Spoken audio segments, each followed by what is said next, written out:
So for today's writing, we are continuing to work on our fairy tales, and I want to focus on today's teaching point, which is good writers plan by mapping out their stories because all good stories need to fit together.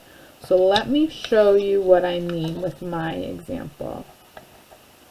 So up until this point, you should have chosen a fairy tale that you want to make adaptations to. So I chose Cinderella, and I listed some of the main parts of the fairy tale and thought about what changes I want to make.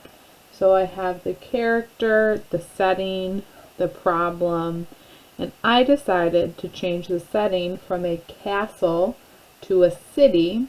And because I made that change, instead of Cinderella wanting to go to the ball, I chose for her wanting to go to a concert. So down below, I have 4 boxes, and I've labeled each of my boxes 1 through 4. So it's really important before I start my writing or continue with my writing that I kind of plan out and map my story because I need it to flow. I need it to make sense. So the first box, I'll have my beginning.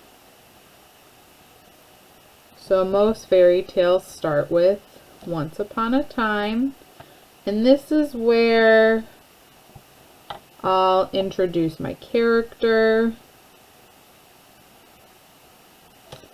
and describe the setting, giving some background information. Now as I move in to the second box, that's probably where most fairy tales will introduce the problem.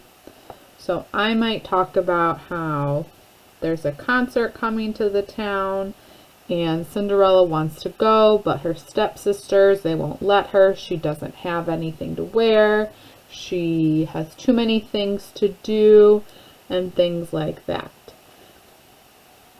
When I move into the third box, this is where I'll want to include things like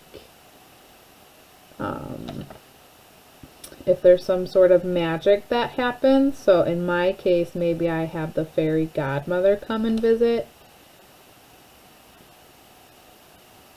Maybe the problem gets solved or starts to get solved.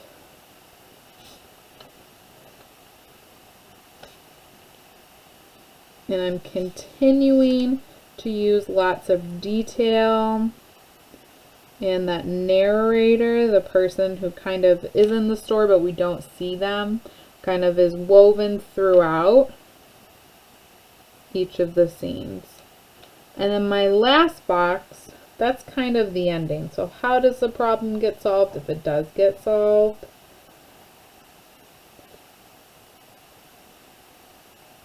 Talking about maybe a change that my character goes through or feels. And most fairy tales talk about living happily ever after. So you can see that I've spent a few minutes just kind of talking through and thinking about my fairy tale, and I mapped out each of the boxes to make sure that my story flows and it fits together. So I'm going to post this template on Google Classroom, and I would like for you, just like I did, you can write maybe a sentence or two. If you want to do some bullets and boxes and things like that to help you keep yourself organized, that's fine too. But that is your writing assignment for today.